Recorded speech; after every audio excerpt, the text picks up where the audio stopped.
Please like, share, subscribe and click the bell icon for latest updates from Bioratna. Find the link for DPP and notes in the description box. It is highly recommended to prepare your own notes while following the lecture. Be assured that your notes will include all points of NCERT as the lectures are very thorough. A revision of previous session is there at the beginning of each new session for every chapter. This will be very helpful for Standard 12 students for a quick catch up with Standard 11 topics during their busy Class 12 schedule. This is equally important for Standard 11 students to maintain continuity in their learning process as well as help prepare a solid foundation. Welcome to Bioratna. Dear students, in our last session we have discussed two phyla, that is Cnidaria and Ctenophora. In our today's session we are going to discuss two worm groups commonly called as flatworms and roundworms, that is the Platyhelminthes and Aschelminthes. So our today's topic of discussion is the phylum Platyhelminthes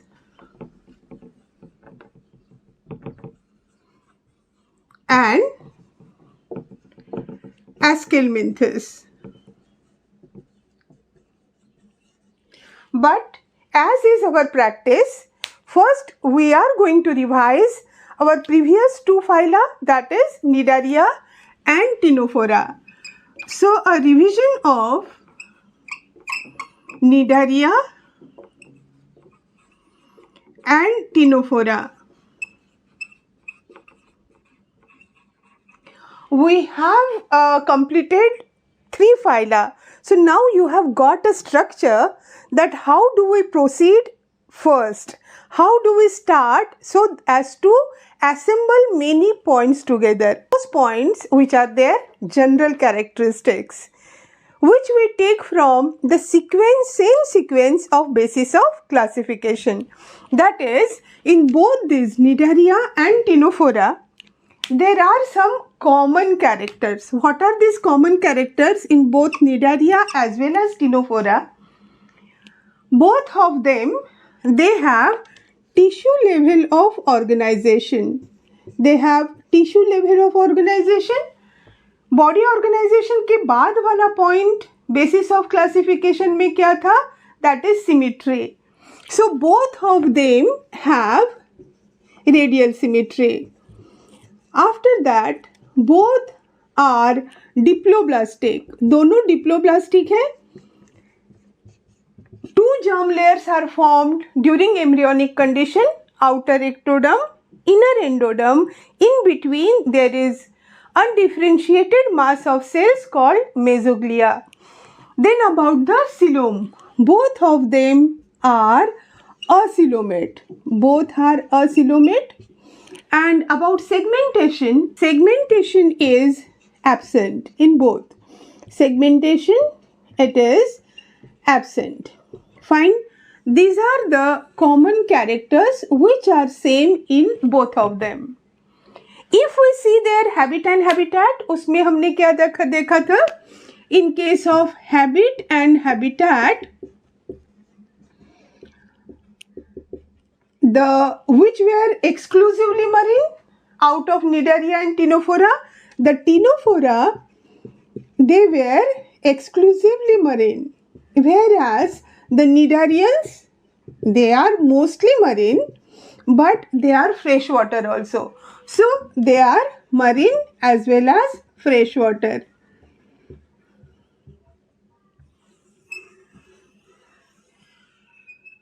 One difference, one of them have hematocyst present in the cnidoblast, whereas another one does not have the stinging cells. They have coloblast. They catch their prey with the help of some sticky cells called coloblast. Which one is which? In case of Ctenophora, it is coloblast cells or sticky cells, whereas in case of Cnidaria, the cnidoblast cells are present, cnidoblast cells with nematocyst. These nematocysts, they are for not just for catching the prey, they are for catching the prey, they are for their body defense as well as they are for anchorage. अलग अलग तरह के properties, characters, अलग अलग तरह के advantages are provided by the cnidoblast cells. What else? एक property है Ctenophora में, rather two, which are not present in Cnidaria. What are they? These Cnidaria, they have 8 row of comb plates.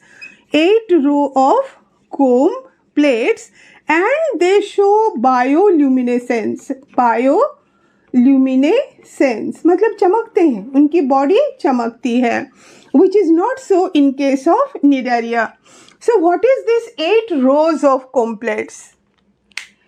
If this is their body, then you will find the cilia are arranged in such a way that this is 1, 2, 3, 4, 5, 6, 7 and 8.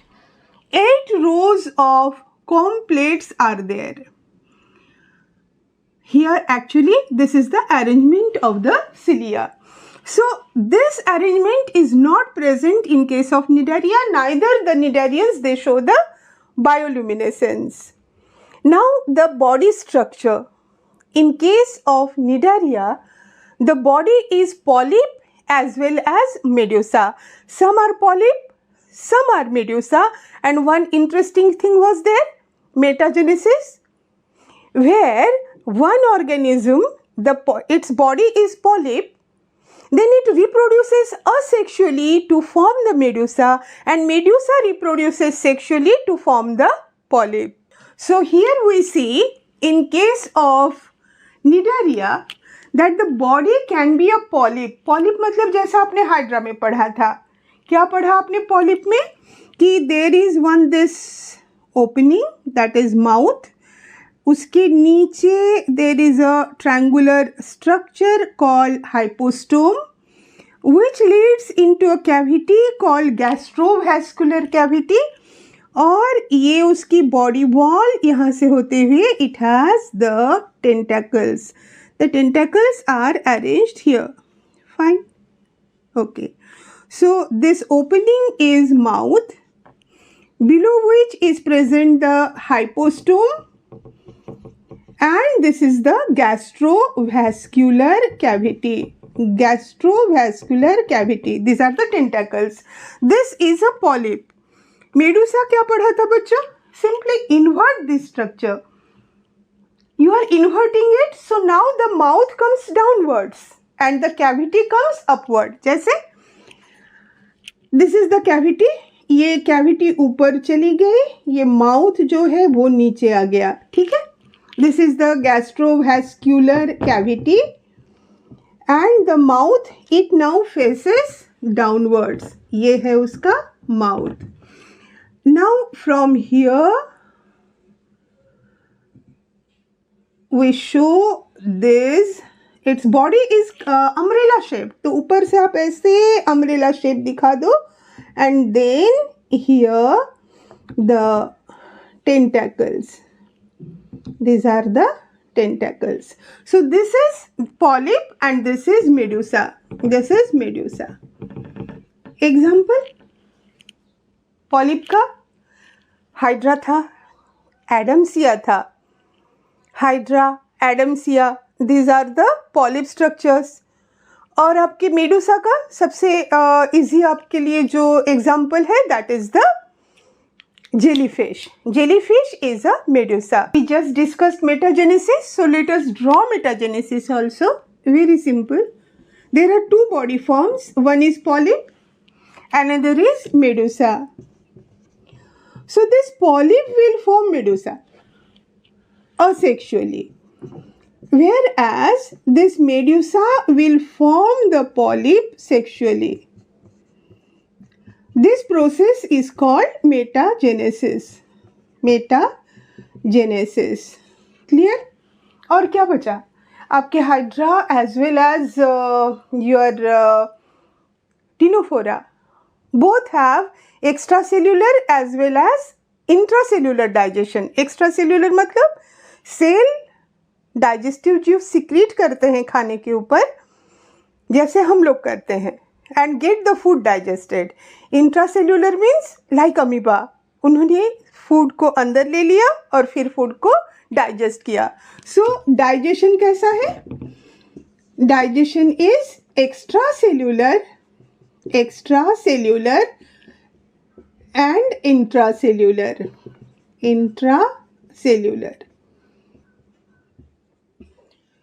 Cnidaria में एक और बचा है आपका, that is corals. What are corals? Corals ये polyp वाली body है, होती है उनकी, और एक स्केलेटन होता है कैल्शियम कार्बोनेट का. Calcium carbonate skeleton is there.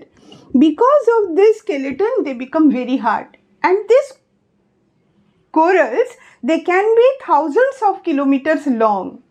So they form coral reefs. और उनके ही स्पेस में इधर उधर कई तरह के ऑर्गेनिजम्स वहाँ पे रहते हैं. So this is the coral which belong to phylum Cnidaria. फिर ढेर सारे इसके निडारिया का जो रिप्रोडक्टिव सिस्टम है, रिप्रोडक्शन इन निडारिया का जो रिप्रोडक्शन है, this is asexual as well as sexual, दोनों है ना. आपने हाइड्रा में पढ़ा था क्लास 10th में, asexual reproduction by budding shown by hydra belongs to cnidaria only. So they show asexual as well as sexual reproduction. Whereas in case of Ctenophora, they show only sexual reproduction. सिर्फ और सिर्फ sexual reproduction found in Ctenophora. Otherwise, both of them are hermaphrodite. Hermaphrodite means having the sex, producing the gametes of both sexes by the same organism. They are hermaphrodite, but cross fertilization is the rule. Cross fertilization होता है. In case of Ctenophora the fertilization is external. Ctenophora में in case of Ctenophora this fertilization is external, whereas in case of Cnidaria the fertilization is internal. Fertilization is external and internal, differs in these two groups. So fertilization, we have seen about the fertilization, and then the development is through larval stage. So development is indirect. So development is indirect development. Indirect development किसे कहते हैं? जब एक larval stage होता है in between. So this have, both of them show indirect development.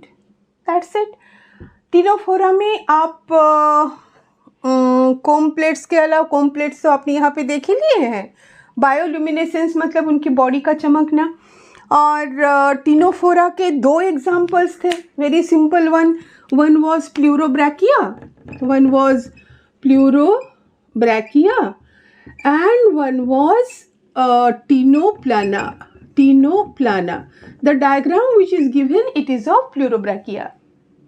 फिर अगर आप देखते हो निडारिया के बहुत सारे एग्जाम्पल्स है.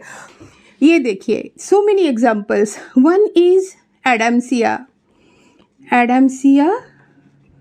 This is sea anemone. Then Aurelia, it is your jellyfish.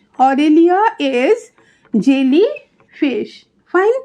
फिर सी पेन है, इसको दिस इज पेन से Pennatula, this is Pennatula. Then sea fan is there, this is Georgina.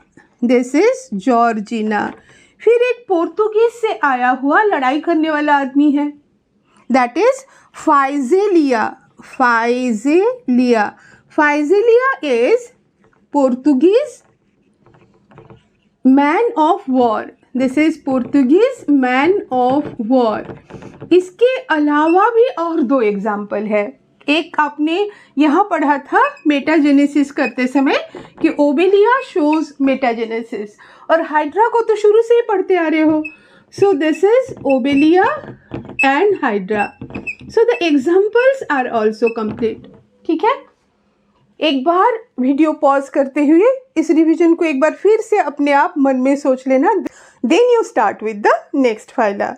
This is very important for your animal kingdom, जिसे last तक 12th में जाते जाते NEET के एग्जाम स्टार्ट होते होते बच्चे कहते रहते हैं कि नहीं हुआ, याद नहीं हुआ। You simply have to follow this process.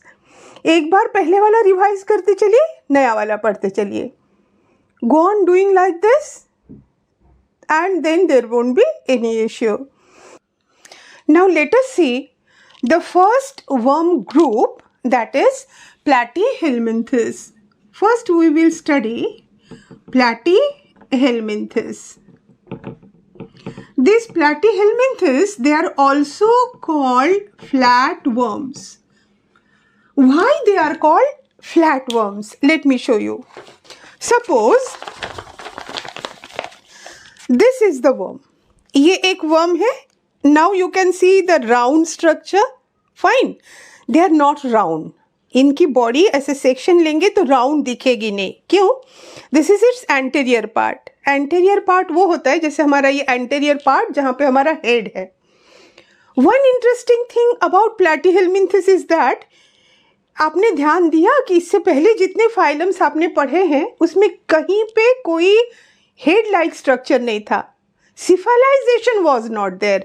लेकिन इन वर्म्स में you see the cephalization may be simple, but cephalization for the first time in Platyhelminthes. We were discussing about why they are called flatworms. This is their dorsal side. ये anterior side है. These are the lateral sides. This is dorsal, this is ventral. तो ये ऐसे flat होता है, dorso-ventrally flat. ऐसे ये dorsal flat side है, डॉर्सल से वेंट्रल की ओर ऐसे दब गया ये। This is dorso-ventrally flat. ऐसे वो लैटरली फ्लैट नहीं होते। लैटरली अगर फ्लैट होते तो देखो बच्चों ऐसे होता, ऊपर ऐसे इस तरह ऊपर जाते, नहीं, वो ऐसे पूरे दब जाते हैं, एकदम ऐसे फ्लैट हो जाते हैं, ribbon like, because they are dorsoventrally flattened. That's why they are called flat worms. उनकी बॉडी फ्लैट हो जाती है। First let us start as usual with the pattern we are following, that is we take their general characters from the same sequence as is given in basis of classification. पहले ये flatworm नाम से हम लोग flatworm वाला लिख लें कि they are dorso-ventrally flattened. ठीक है, अब शुरू करते हैं basis of classification से। Their body organization, organ level और organ system level। एनसीईआरटी में लास्ट एनिमल किंगडम के लास्ट टेबल में दिया हुआ है organ and organ system, but while dealing with the text of Platyhelminthes only organ level is given. So which one is correct? When you the structure of the Platyhelminthes, they do have organ systems. जैसे आप उसका reproductive system ही ले लेते हो ना बच्चों, then the testes, the vas deferens, the seminal vesicles, the ejaculatory duct is there. The other organ systems not well developed, but organ system is there. So organ and organ system, so we can write that they have simple type of organ system level of organization. Next था symmetry. This Platyhelminthes यहाँ से शुरू हो जाती है bilateral symmetry. इन्होंने first शुरू किया और अब आखिर तक यहीं चलेगा, हम में भी यहीं रहेगा मैमल्स में। Only in case of Echinodermata it will be different. यहाँ से शुरू करके आँख उनके आखिर तक आप लिख सकते हो, that is bilateral symmetry. Then the diploblastic और ट्रिप्लोब्लास्टिक, यहाँ से शुरू करके आप सबको लिखते हो ट्रिप्लोब्लास्टिक। तो ये वाला दिस टू कैरेक्टर्स इसी में सबसे पहली बार शुरू हुए हैं। So they are triploblastic. 3 germ layer are there, outer ectoderm, middle mesoderm and inner endoderm. So there are ecto, meso and endo, सारे germ layers होते हैं।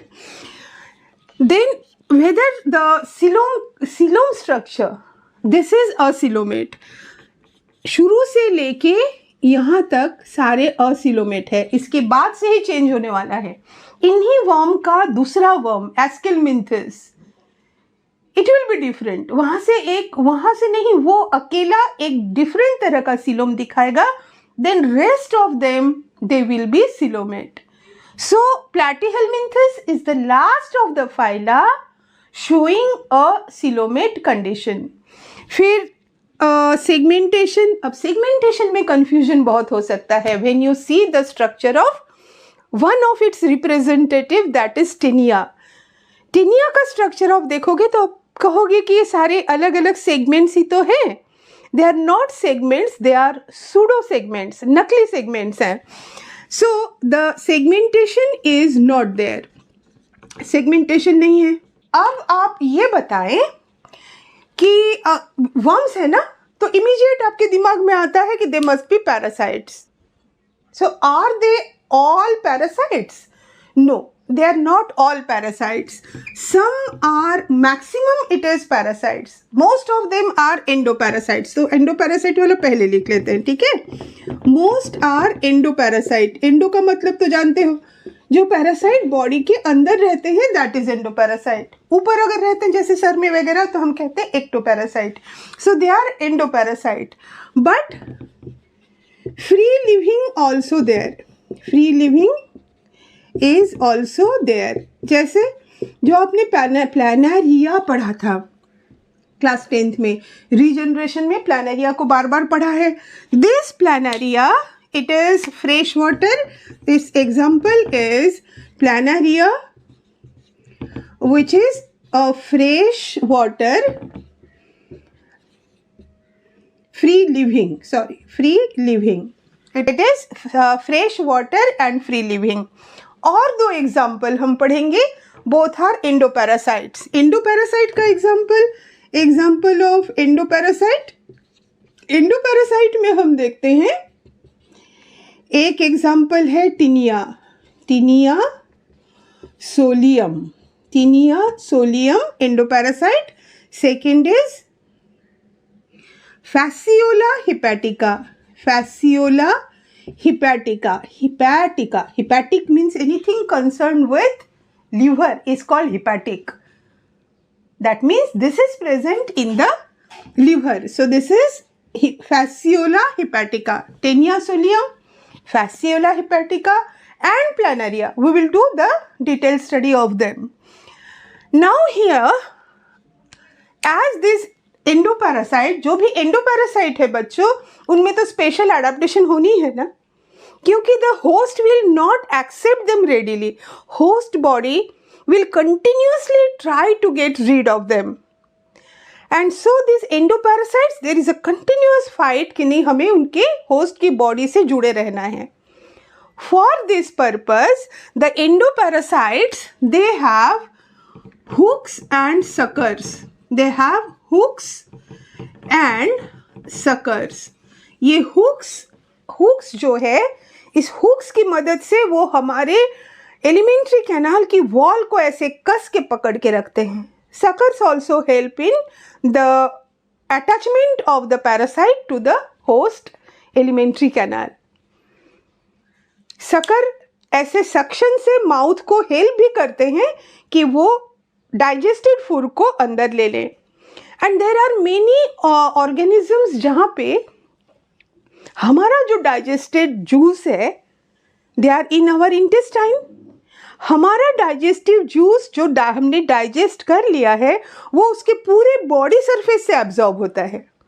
So they absorb our digested food from throughout their body surface. Fine. तो एक endoparasite adaptation आपने देख लिया कि उनमें हुक्स एंड सकर्स होते हैं. When we study this detail प्लारा देखते हैं ना, तो उसके हुक्स और सकर्स बना के हम लोग उसकी पढ़ाई करेंगे. Now we see about their excretion. Their excretion is by flame cell. Flame cell क्यों कहते हैं फ्लेम सेल? इनमें जो सिलिया की अरेंजमेंट होती है ना बच्चों, इन सेल्स में सिलिया होते हैं. एंड दो cilia, when you see them under microscope, then this cilia they are flickering like a flame. ऐसे मूव करते रहते हैं as if the flame is, जैसे आप देखते हो फ्लेम हिलते रहता है, the same way it is flickering. Actually it is the movement of this cilia जिसकी वजह से एक्सक्रीटरी प्रोडक्ट उस सेल के अंदर आता है. And then this flame cells they open into the excretory duct, the excretory tubule. तो ये एक लंबी सी एक्सक्रीटरी ट्यूब्यूल है जिसमें ये फ्लेम सेल्स अपना अपना वेस्ट मैटर डाल देते हैं. तो यहाँ से फिर एक्सक्रीटरी ट्यूब्यूल से ये एक्सक्रीट हो जाता है. What is the structure of this flame sales? चलो देखें फ्लेम सेल का स्ट्रक्चर. फ्लेम सेल्स जो है बच्चे, दिस फ्लेम सेल्स ये ऐसे रहेगा, ऐसे एक स्ट्रक्चर है इसका. और this one, this is the cell proper. ये बाहर जो आपको दिख रहा है, this is cytoplasm etc. and here the nucleus is also there. ये nucleus हो गया उसका. And then in the cell proper आप यहाँ देखोगे, these are the basal granules. What are these structures? These are the basal granule. basal granule क्या है बेटा? basal granule से ही cilia originate करते हैं. That is the basic structure. One granule from which these cilia they arise. तो यहाँ से होते हुए इस तरह से ये सारे cilia they arise. ये यहाँ पे आ गए. यही cilia ऐसे हिलते हुए दिखते हैं हमें फ्लेम की तरह. So these are the cilia. And this structure it opens into the, ये हो गए, ये this one and this is the excretory tubule. This is excretory tubule. इस excretory tubule में ये अपना waste matter डालते हैं. This waste matter is ammonia and fatty acid. Ammonia याद रखोगे तो भी चलेगा. So the waste matter which is form, हमारे केस में क्या बनता है? यूरिन बनता है, उसमें यूरिया घोला हुआ रहता है. Urea is form which is dissolved in water and called urine. Here it is ammonia. और एक स्ट्रक्चर है इसमें, इसकी सेल बॉडी की तरफ से होते हुए इस तरह से साइटोप्लाज्मिक स्ट्रक्चर्स निकलते हैं. The cytoplasmic structures they also help in trapping the waste matters. तो these are the cytoplasmic structures. इस तरह से ढेर सारे cytoplasmic structures होते हैं जो open होते हैं in flame cells में. So this is the cytoplasmic process. This is the cytoplasmic process. So this is the structure of flame cell. This is what? This is flame cell. This is flame cell. See again. This is the cell proper. यहाँ से होते हुए यहाँ तक ये दो इसके, तो आप कहोगे ये अंदर में ये क्या है? This is its cavity. This is its lumen. This is also very important. ये जो यहाँ पे अंदर में खाली जगह है, this is the lumen. Lumen. Lumen means any cavity present in the inside blood vessels or here in the flame cells, that is called lumen. So in the cell proper you can see the basal granules from which arise the cilia which are present in the lumen, which flicker continuously so that the waste matter they move from out to inside, then they release this waste which is in the form of ammonia into the excretory duct. Excretory duct से होते हुए ये बाहर निकल जाता है. Thus just we have seen the structure of flame cells. ये flame cells सिर्फ एक्सक्रीशन के काम में नहीं आते बच्चे, दे डू टू फंक्शंस. हमारे किडनीज भी, they are doing excretion as well as osmoregulation. तो एक तो काम है इनका excretion, another work is osmoregulation. Osmoregulation means maintenance of water and minerals of the body. ज़्यादा नहीं हो जाए, कम नहीं हो जाए, प्रॉपर मेंटेन रहे, दैट इज ऑस्मो रेगुलेशन. और some members of this phyla platyhelminthes like planaria, planaria में वही पढ़ा था आपने कि इसमें बहुत रीजनरेशन कैपेसिटी होती है. so this some have very high regeneration capacity, very high regeneration capacity. Very high regeneration capacity मतलब कितनी high regeneration capacity. If this is Planaria, Planaria को ऐसे सिफेलिक स्ट्रक्चर, हेड जैसा जैसे स्ट्रक्चर इसका बनता है, और जहाँ भी ये एनिमल आगे बढ़ेगा तो उसका ये हेड वाला पार्ट ही सामने की ओर रहता है. So this is the Planaria. इस प्लानरिया के अगर आप दो टुकड़े कर देते हो, you divide it into two parts so that the anterior part is this and the posterior part is this. And very surprisingly, now this anterior part will develop the posterior part and this posterior part will develop the anterior part, so that you get two planaria. This is one and this is another. इस तरह से आपको दो प्लानरिया मिल जाते हैं. And the two fragments developing into two new planaria. ये हो गए two new planaria. ठीक है.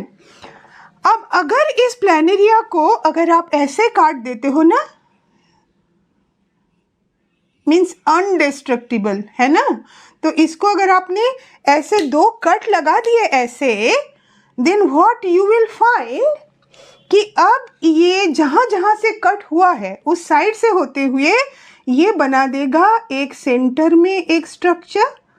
This is its one head and then another, this another head and then this is the third head. इस तरह से उसके this is three-headed planaria.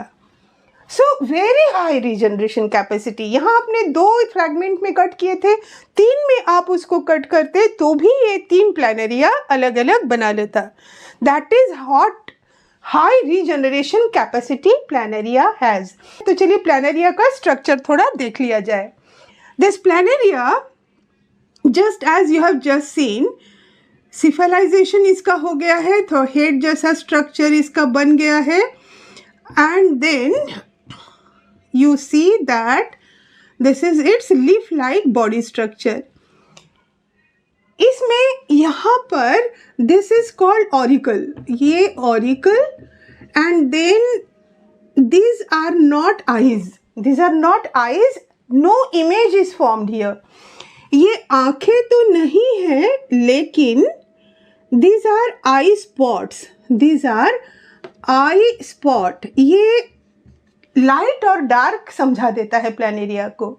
Light और डार्क है या लाइट है, ये वो उसे बता देता है. So if this is dorsal side, पीठ की तरफ से आप देख रहे हो तो इतना ही स्ट्रक्चर दिखेगा. वेंट्रली अगर आप देखते हो, देन अगर इसका वेंट्रल साइड आप देख रहे हो, दिस सेम ऑर्गेनिज्म,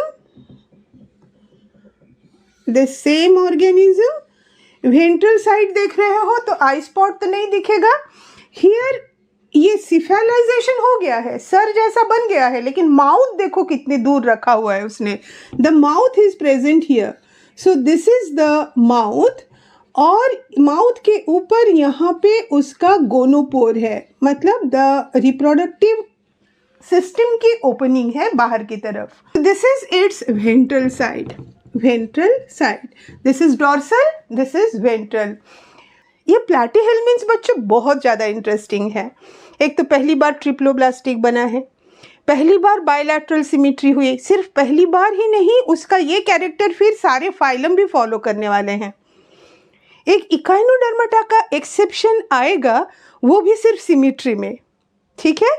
और इसमें जैसे हाइड्रा में आपने देखा था, टिनोफोरा में आपने देखा था कि नर्वस सिस्टम प्रेजेंट है बहुत सिंपल फॉर्म में, वो जस्ट एक जाली है, one network of neural plexuses is there, बहुत सिंपल सा है निडारिया और टिनोफोरा में। लेकिन यहाँ प्रॉपर ब्रेन जैसा structure, the cerebral ganglia are there. फिर इन्वर्टिब्रल, ये जो नॉन कॉर्डेट्स होते हैं बच्चों, हम लोगों में जैसे एक ही नर्व कॉर्ड होता है डॉर्सली प्लेस्ड, अपने हमारे पीठ में एकदम सेंटर से जाते हुए एक नर्व कॉर्ड है which is protected by the our vertebral column. इनके पास वेंट्रली सिचुएटेड होता है और दो होते हैं। ये शुरू हो गया प्लैटीहेल्मिन्थस से। So Platyhelminthes is a much evolved group. तो इसका अगर हम देख लेते हैं ना नर्वस सिस्टम, तो आप ऐसे देखो, दिस इज द हेड, ये उसके दोनों हो गए इसके ऑरिकल, और ये हो गई उसकी बॉडी। अब हमें आई स्पॉट दिखाने की ज़रूरत नहीं है, हम आई की स्टडी नहीं कर रहे हैं, हम इंटरनली देख रहे हैं कि उसका नर्वस सिस्टम कैसा है। सो यहाँ पे हेड वाले पार्ट में आप देखते हो कि दो ऐसे गैंग्लिया है, गैंग्लिया मतलब गांठ जैसी है। This is cerebral ganglia, this two are cerebral ganglia, या आप इसे ब्रेन कह सकते हो। This is cerebral ganglia. इस सेरिब्रल गैंग्लिया से होते हुए फिर बॉडी में ऐसे नीचे की ओर, this is one ventral nerve cord and this is another ventral nerve cord. तो ये दो क्या हो गए, ये दो हो गए उसके वेंट्रल नर्व कॉर्ड, दो हो गए। Now on this nerve cord you will find some ball like structures here, that is ganglia। यहाँ ये गैंग्लिया प्रेजेंट है। क्या है ये गैंग्लिया? ये गैंग्लिया है, और पहले इसे ख़त्म कर लें, उसके बाद गैंग्लिया क्या है देख लेते हैं। And this ganglia they are joined by, ये जो जॉइन है इसे कहते हैं कमिश्योर। तो this is joined by means of commissure, COMMISSURE, connection between the two ganglia of the two nerve cords। अब ये यहाँ पे वेंट्रल नर्व कॉर्ड जो आपका है, बीच बीच में ऐसे गांठ से क्यों बनी है, ये गैंग्लिया क्यों है? तो आपको याद है न्यूरॉन का स्ट्रक्चर, बहुत अच्छे से पढ़ा था आपने कि ऐसे जो न्यूरॉन जो आप बनाते हो, उस न्यूरॉन में आप इस तरह से बनाते हो कि यहाँ पे the cell body is called soma, और फिर इससे जो एक एक्सटेंशन निकलता है दैट इज एक्सॉन, और यहाँ से छोटे छोटे जो निकलते हैं वो है डेंड्राइट। तो सबसे वाइड वाला पार्ट कौन सा है इन तीनों में से? वो है ये सेल बॉडी। तो वेंट्रल नर्व कॉर्ड जो जा रही है, what is nerve cord? It is actually a collection of many neurons. इस तरह के बहुत सारे न्यूरॉन्स एक साथ उसमें से पास हो रहे हैं, और जहाँ पे आपको गैंग्लिया दिख रही है, ये एक गैंग्लिया, दूसरा गैंग्लिया, जहाँ जहाँ आपको गैंग्लियन दिख रहा है वहाँ पे सारे न्यूरॉन्स के सोमा वाला पार्ट आसपास आ गया है। तो जब सोमा वाला पार्ट साथ में है, naturally that takes the shape of one tumor like shape that we call ganglia। फिर वहाँ से जब वो एक्सॉन वाला पार्ट आ जाता है तो फिर से पतला हो जाता है। So this is the nervous system of planaria। तो यहाँ हमने सारे प्लानरिया ही पढ़े, और this Planaria it is not endoparasite, it is free living. ये फ्री लिविंग है और ये फ्रेश वाटर भी है, ये फ्रेश वाटर है, ठीक। This was about Planaria. अब देख लेते हैं टीनिया सोलियम और Fasciola hepatica. Taenia solium, such a dreaded endoparasite. कितना लंबा हो सकता है? आपकी बॉडी, आपकी हाइट कितनी है? 5 फीट से थोड़ी ज़्यादा, अप्रॉक्स 5 फीट। ये 5 मीटर लंबा हो सकता है आप ही के इंटेस्टाइन के अंदर। इसका दूसरा एक स्पेसीज है, वो 12 मीटर लंबा जा सकता है। So naturally they can cause blockage of our intestine, so much pain, blockage, then the anemia as they are sucking the blood. Let us see first Taenia solium. This is Taenia solium. Bacha Pati, this Taenia solium, it is endoparasite. It is endoparasite और एक चीज जो आपको ध्यान देने के लिए है, that is it is digenetic. Digenetic का मतलब ये होता है कि जिसे अपना लाइफ साइकिल पूरा करने के लिए 2 होस्ट की ज़रूरत पड़े। 2 होस्ट के बगैर जो अपनी लाइफ साइकिल कंप्लीट नहीं कर पाता है, जिसे अपना लाइफ साइकिल कंप्लीट करने में 2 होस्ट की ज़रूरत होती है, इट इज़ कॉल्ड डाइजेनेटिक। कौन है ये 2 होस्ट? ये 2 होस्ट में पहला तो primary host is human being, and secondary host, this secondary host is pig. Secondary host is pig. So what is primary host and what is secondary host? क्या है primary host? 2 host है।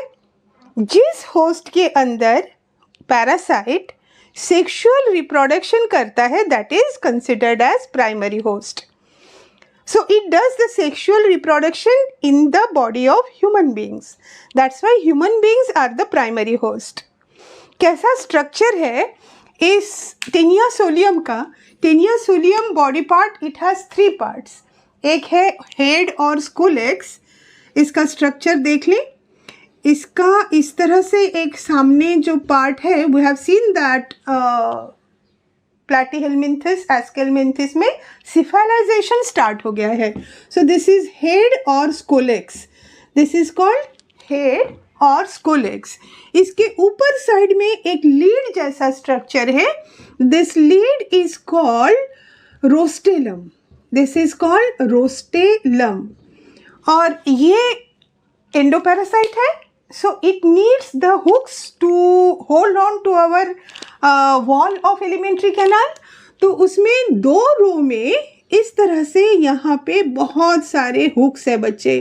तो यहाँ पे इस तरह से these are the hooks. This head part also contains suckers. 4 sucker होते हैं उसके पास। ये पहला sucker हुआ। दिस इज सेकेंड वन, जो आधा इस साइड से दिखा रहे हैं हम लोग। This is the third one. Half is on other side और the same here it is on the other side. So 1, 2, 3 and 1 more. That is 4 suckers are also there to hold on to the body of the host. Second part is the first is head, second is neck. Neck is unsegmented part. ये neck part हो गया। फिर neck is specialized to give rise to many pseudo segments called strobili. तो ये इस तरह से छोटे छोटे strobili बनाते जाता है and they go on maturing. तो इस तरह से वो पीछे की तरफ नए बनते जाते हैं और पीछे जाते हैं। और फिर ये जो एंड में जो सेगमेंट्स हैं, जो एंड में जो स्ट्रोबिलाई है, regularly 4 to 5 are shed. Posterior side से कंटिन्यूअसली शेड होते जाते हैं, मतलब बॉडी से झड़ते जाते हैं और सामने से बनते जाते हैं। This process is called strobilization. This is neck and this third is the strobilae. This is strobilae. This part, ये स्ट्रोबिलाई का बनना, इसे कहते हैं स्ट्रोबिलाइजेशन। और ये जो उसकी बॉडी है, इसे 3 पार्ट में हम डिवाइड कर सकते हैं। This first A is, this has immature proglottids. Immature proglottids, proglottid means यहाँ का जो हर सूडो सेगमेंट देख रहे हो, हर किसी को हम कहेंगे ग्लॉटिड। सो इमैच्योर प्रोग्लॉटिड, फिर this immature proglottid, this worm is hermaphrodite, तो उसके सेगमेंट में मेल और फीमेल दोनों रिप्रोडक्टिव ऑर्गन्स होते हैं, लेकिन इमैच्योर में कोई रिप्रोडक्टिव सिस्टम नहीं होता. Then next is mature middle proglottid. Mature में fully functional male and female reproductive organs are there. और लास्ट वाले जो है, this is called gravid proglottid. Gravid proglottid ये क्या है? Here you will find only the female reproductive system, only the uterus with only fertilized eggs. तो यहाँ पे fertilized eggs है, और ये fertilized हुए eggs जो है ऐसे इसके सूडो सेगमेंट्स, इसके ग्लॉटिड्स कंटिन्यूसली शेड होते रहते हैं और उस ह्यूमन के एक्सक्रीटा के साथ वो बाहर जाते हैं. तो वो जब एक्सक्रीटा के साथ बाहर जाएंगे, सो this is the gravid proglottid, जहाँ पे फर्टिलाइज्ड एग हो गए. तो ये जो फर्टिलाइज्ड एग है, so this fertilised egg it will develop into embryo and this will be covered by a shell, covered by shell. और इस whole structure को हम कहते हैं oncosphere. ये जो embryo है covered by shell, this is called oncosphere.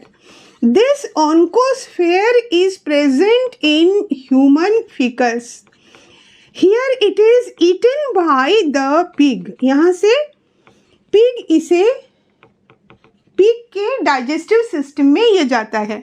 When this oncosphere it enters the pig, which is the secondary host, वहाँ जाके इसका ये shell जो है वो dissolve हो जाता है. So this shell it dissolves होने से अंदर में है हेक्साकांथ लार्वा, वो बाहर आ जाता है. तो कौन बाहर आया? हेक्साकांथ लार्वा. अब ये हेक्साकांथ लार्वा जो है ये पिग के बॉडी में, उसके मसल में कई जगह पे सेटल हो जाता है और बनाता है cysticercus larva. So this hexacanth larva it settles in pig muscles and form cysticercus. ये बना दिया सिस्टी सर्कस. कितने फॉर्म से गुजर रहा है देखिए. First the embryo, it was enclosed in the shell and was called oncosphere. It was in the human के बॉडी में होते हुए ही वहाँ से जो ग्रेविड प्रोग्लॉटिड्स झड़े उसमें होता है. Then it is found in the human feces. वहाँ से ये गया पिग के बॉडी में. It dissolves, the shell dissolves in pig body. उससे फिर ये हेक्साकांथ लार्वा बाहर आया जो फिर पिग के मसल में जाके कई जगह पे सेटल हो जाता है. The bladder worm, encysted bladder worm और द सिस्टी सर्कस. ये pig, if it is not properly cooked and eaten by human being, then it infects the human being. Human being इसे consume करेगा, so it is going to infect that one. और ये sixty circus जो है वो human body में कहीं पर भी जाके सेटल होता है. If it lands in eye तो फिर it causes blindness. To eat pig they should see that the pig, you can see that it is measly. उसमें dot dot dot dot measles जैसे दिखाई देते हैं. पोर्क खरीदते समय if you are observant you can see the dots which are formed by this cysty circus larvae. These are called measly pork, and when they are not properly cooked and consumed by human being, then it again infects the human body. This is Tinea solium. बहुत लंबा होता है, human being में है और इसका दूसरा spaces है वो उसका secondary host is not pig, its secondary host is cow. Now the last example, that is the fasciola hepatica. Fasciola hepatica liver के अंदर में बाइल डक्ट्स में पाए जाते हैं जो endoparasites. Let us discuss. Now there is one more flatworm in your NCERT book. The diagram of fasciola hepatica is given, बच्चा. This is fasciola hepatica. ये F इसका कैपिटल होना चाहिए. This is fasciola. Genus name should be capital. So this is fasciola hepatica. You know their size, बच्चे. They are about 2 to 5 centimeter in length. Means ये आपके इस middle finger के size के बराबर होते हैं. Just imagine number of such leaf like fasciola attached to the liver and the bile duct and sucking the blood. So this fasciola hepatica, it is also digenetic. ये जो fasciola hepatica है, it is endoparasite. This is not parasite in man. इसकी दूसरी species है which infects human being but not Fasciola hepatica. It is 2 to 5 centimeter in length, and what structure it has, just see. We have seen that there is cephalization in case of platyhelminthes. Now this one, it will not show the auricle like structure as we have seen in case of planaria. This is Fasciola hepatica. At the anterior end, it has one mouth. So this is its mouth. It is surrounded by a anterior sucker. This is anterior sucker. यहाँ just जहाँ पे ये cephalic part खत्म होता है, now here there is present this another sucker. This sucker is called, this is on ventral side. ये जो हम देख रहे हैं ये ventral side है. These things also you have to remember बच्चे एग्जाम के लिए. That if this acetabulum, this second sucker is shown, this is called acetabulum. It is not present on the dorsal side. That means it has to be the ventral side. So it is acetabulum. And there is one more pore here. Planaria में था ना gonopore, उसके ऊपर में mouth. यहाँ तो ये gonopore नहीं है. This is acetabulum. माउथ यहाँ चला गया ऊपर. So what is this? This is the common gonopore. It is hermaphrodite ना, दोनों सेक्स एक ही इंडिविजुअल में होते हैं. This is common gonopore. फिर से देख लो. At the tip mouth, not like planaria now it is. इसे थोड़ी सी अकल अब आ गई है कि माउथ को एकदम एंटीरियर में ले जाए. किसे? Fasciola hepatica को. Now on the ventral side it has one more sucker called acetabulum. Acetabulum में कोई भी opening नहीं होती है. ये opening नहीं है. It does not have any opening. This is just a sucker for anchorage. In front of it is present the gonopore. यहाँ last में here this is the क्या? Anus? No, this is not anus. This is excretory pore. This is excretory pore. What is platyhelminthes? They have incomplete digestive system that you have seen. They have incomplete digestive system. Means mouth acts as anus also. अगर यहाँ से उसने खाना लिया, then if it needs egestion, then that will come out through the same opening. This opening is for the excretory system. This is for excretory waste. Then flame cell है ही उसके excretion के लिए. Flame cell is present here also in case of fasciola. अब अगर हम इसका reproduction देखते हैं, reproduction तो आपने पढ़ा कि रिप्रोडक्शन में इतना आपने पढ़ा कि ये हर्माफ्रोडाइट है. दोनों सेक्स सेम ऑर्गेनिज्म में. Then cross fertilisation occurs. Cross fertilisation हो गया. क्रॉस फर्टिलाइजेशन के बाद जो फर्टिलाइज्ड एग है इट गेट्स एनकैप्सुलेटेड, कैप्सूल में कवर हो गया. Then this encapsulated embryo it comes out into the fecus of the primary host. Primary host के वेस्ट से होते हुए वो बाहर निकल जाता है, होस्ट के वेस्ट से, नॉट फैसियोला के एक्सक्रीटरी पोर्ट से. होस्ट के वेस्ट मटेरियल में डाइजेस्टिव सिस्टम के वेस्ट से ये एम्ब्रियोज बाहर आ जाते हैं. If they touch any water source, कोई भी वाटर सोर्स के कांटेक्ट में आते हैं, देन दिस कैप्सूल अब ये कन्वर्ट हो जाएगा एक लार्वा में. दिस लार्वा इज कॉल्ड, उसका कैप्सूल हट जाना है, and now this is miracidium larva. This miracidium larva ये फ्री स्विमिंग है लेकिन नॉन फीडिंग है, कुछ भी नहीं खाता. This Miracidium larva is in search of its host. This Miracidium larva, it enters into the body of the freshwater snail. Snail के body में चला गया. यहाँ हमने आपको एक पॉइंट नहीं बताया कि this is digenetic. Digenetic मतलब इसके दो होस्ट होते हैं. Sheep.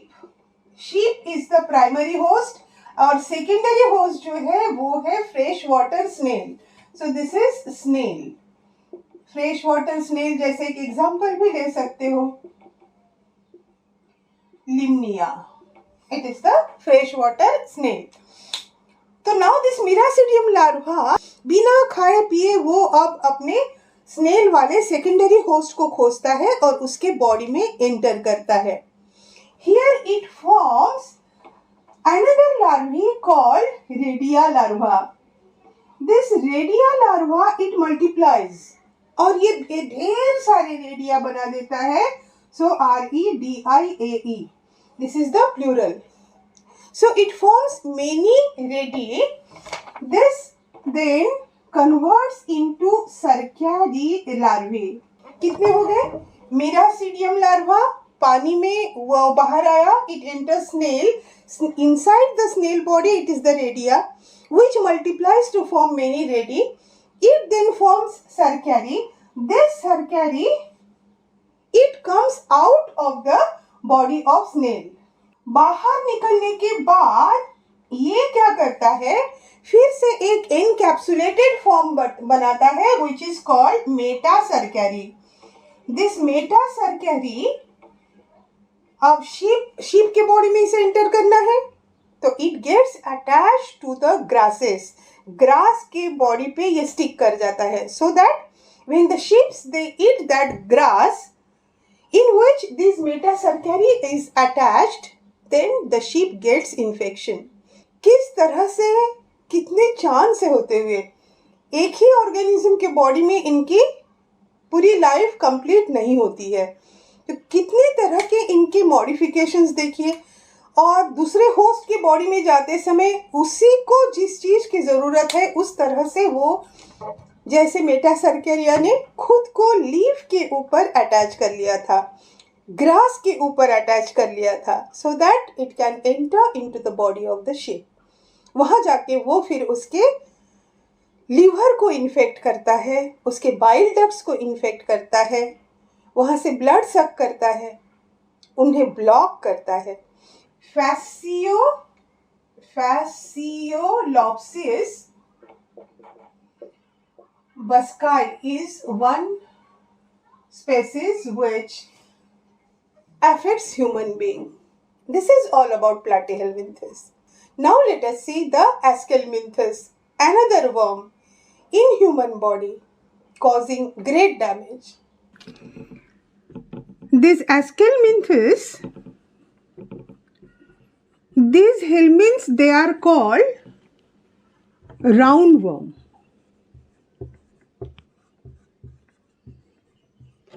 Why roundworm? Because if this is the worm, बच्चे, then if you take the cross section, then it is round. It is not flat like the platyhelminthes. Fine. So what general characters we write here? पहले तो इसका round worm लिख लेते हैं. They are round worms. Round worms. Now, are they all parasitic? No. They may be parasitic. They may be free living. दोनों हो सकते हैं. पैरासाइट है तो किसे पैरासाइटाइज करता है? They can infect plants as well as animals. सिर्फ animals को ही नहीं. It infects plants also. Then it may be aquatic or it may be terrestrial also. So what we have seen? देखो ये parasitic भी है, free living भी है. If it is parasitic, it is infecting plants also, animals also. We can find it in aquatic as well as terrestrial conditions. Fine. Then basis of classification वाले सारे points हम लोग ले लेते हैं. That means it has organ system level of organization. Next was symmetry. Its symmetry is bilateral. Symmetry में अब सोचना ही नहीं है. Except for Echinodermata, all will be bilateral symmetry. So this is also bilateral symmetry. After that, this is triploblastic. The platyhelminths वहीं से शुरू हो गया था बच्चों. So they are all now triploblastic. What about coelom? Here something peculiar. Now they are no more acoelomate. Platyhelminthes was the last acoelomate. Platyhelminthes last acoelomate. Here it is pseudocoelomate. Coelom है तो लेकिन false coelom है, pseudocoelom है. So this is the one and only pseudocoelom. No other phyla has pseudocoelom. So they are pseudocoelomate. Then segmentation तो है नहीं. So segmentation is absent. हो गया इतने. फिर हम क्या देखते हैं? इनका digestive system is complete. Its digestive system is complete means it has mouth as well as anus. So its digestive system, it is complete. What about its excretory system? Its excretory system, it has an excretory tube which releases the excretory waste outside by means of a excretory pore. So excretory system is also there. What about the reproduction? These organisms, in them the sexes are separate. That means they are dioecious. Sexes separate है. Male जो है वो female से छोटा है. Male का posterior end curved है. Let us see. सारे इसके points ना इसी diagram से clear हो जाने हैं बच्चे. ये जो male है इसका posterior end it is curved. So this is curved and this one, this male is narrower and smaller than the female. This is male which is narrower and smaller than female. Now the female. This female, it is much wider. इसको सीधा भी रख सकते हो और कितना लंबा है दिखाने के लिए आप इसको ऐसे भी कर सकते हो. This does not mean that this posterior end is curved. Curved सिर्फ इसमें है. हम सिर्फ इसकी लेंथ को शो करने के लिए हमने इसको मोड़ के इधर भी दिखा दिया. Done. So this is the female which is longer than the male. यहाँ anterior end में दोनों के this is the mouth. This is mouth. Then here it is the excretory pore. This is excretory pore. This is excretory pore. Fine. Now this female has its gonopore here. तो इसका female genital opening is present. Then here the male genital opening is not present. कहाँ होगा? Let us see. So this is gonopore and then here it is the anus. तो ये हो गया उसका last में anus. Whereas in case of male, it is the common opening for the digestive system, the waste, as well as for the reproductive system. तो ऐसे चीज को कहते हैं cloaca. Cloaca means the common opening. It is the common. यहाँ excretory वाला अलग हो गया, नहीं तो फ्रॉग में आप जाके देखोगे it is the common opening for the digestive system, excretory system, reproductive system. Here एक अलग हो गया है, excretory pore is here, but this two means the digestive system का opening and the male reproductive system का opening दोनों यहीं पे है. अदर देन दैट यहाँ क्लोएका के पास में इस तरह से are present, this is seta, penial seta, helps in copulation. So this is the structure of male and female. So we see both have mouth at the anterior end, both have anus at the posterior end. लेकिन male का जो anus है, there is the common opening for anus as well as male gonopore. That's why it is called cloaca. In female, the gonopore is separate. There is one excretory pore in case of both. And fertilization is internal. Fertilization is internal. You can see the copulatory seta are there. So there has to be internal fertilization. So fertilization is internal. The development may be direct or indirect. So the development is direct or indirect. Done? So what are the different examples? This is what we have drawn. This is Ascaris. ये है Ascaris lumbricoides. This Ascaris, it is monogenetic. Monogenetic means it has only one host. It is monogenetic. It lives in the small intestine of human being. ये रहता है small intestine of human. और किसी host की इसे ज़रूरत नहीं पड़ती. So it is monogenetic, present in the small intestine of human. This Ascaris lumbricoides. Other than, there are two more examples. One is Wuchereria, which causes filaria. This causes filaria, and this is also called filarial worm. And the one more, that is ancylostoma. These three examples are there. This is all about Platyhelminthes and Aschelminthes. दो worms के बारे में पढ़ने थे बच्चे, दो helminths पढ़ने थे, दोनों हमने पढ़ लिए. So next we are going to study the annelid. Hopefully you have liked the video. Then please like, subscribe and hit the bell icon to get all latest updates.